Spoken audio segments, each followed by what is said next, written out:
নুরুল হক নূরের শারীরিক অবস্থা সম্পর্কে জানাতে সেখান থেকে সরাসরি যুক্ত আছেন সহকর্মী সিফাত শাহরিয়ার। সিফাত, জানাবেন এই মুহূর্তে নূরের শারীরিক অবস্থা কেমন, চিকিৎসকরা কি বলছেন?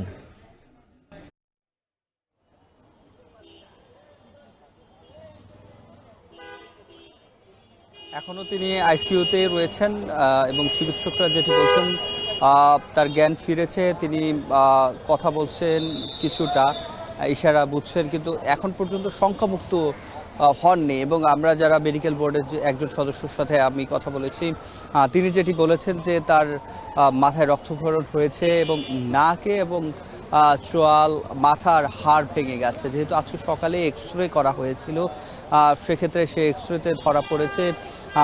তবে সবচেয়ে বেশি শঙ্কার বিষয় যেটি উজ্জ্বল, সেটি তারা যেটি বলছে যে মাথায় রক্তক্ষরণের পর মাথায় পানি জমছে, যার কারণে সেটি শঙ্কা ঝুঁকি আরও বাড়াচ্ছে। এবং মেডিকেল বোর্ডের একজন সদস্য তিনি যেটি বলছেন যে একেবারে মৃত্যুর কাছাকাছি থেকে নুরুল হক নূর ফিরে এসেছে। তিনি কিন্তু এই হামলা শিকার কিন্তু 2018 সাল থেকে আমরা দেখে আসছি, সেই বহুবার হামলার শিকার হয়েছে। তবে এবার একটু বেশি গুরুতর।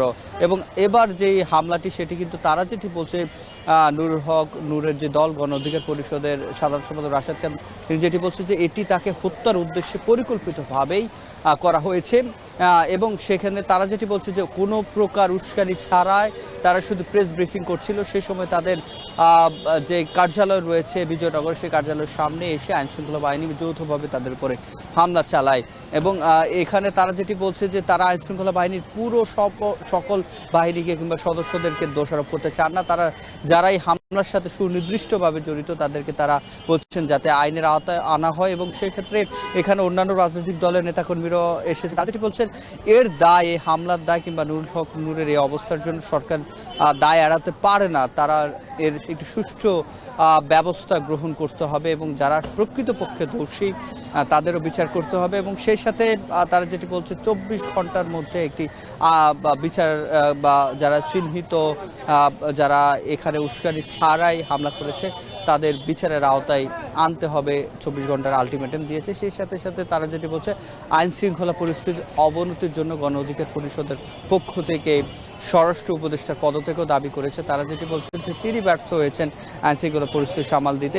এবং নুরুল হক নূরের অবস্থা এখন যেহেতু স্থিতিশীল, কিন্তু শঙ্কা কাটে নাই, পরিস্থিতি খুব বেশি খারাপ হচ্ছে না, কিন্তু তার যে শারীরিক যে অবস্থা সেটি কাটিয়ে উঠতে নিশ্চয়ই কিছু সময় লাগবে, যার কারণে তাকে নিবিড় পর্যবেক্ষণ করা হচ্ছে। চিকিৎসকরা তাকে আইসিইউতে রেখে নিবিড় পর্যবেক্ষণ করছেন এবং পরবর্তীতে আসলে তাকে আইসিইউ থেকে নামানো হবে কিনা কিংবা তার পরবর্তী শারীরিক অবস্থা কি হবে সেটি নিশ্চয়ই যখন আবার চিকিৎসকরা কথা বলবেন নিশ্চয়ই আমরা জানাতে পারবো। তো উজ্জ্বল, এই ছিল আমার কাছে ঢাকা মেডিকেল কলেজ হাসপাতাল থেকে সবশেষ।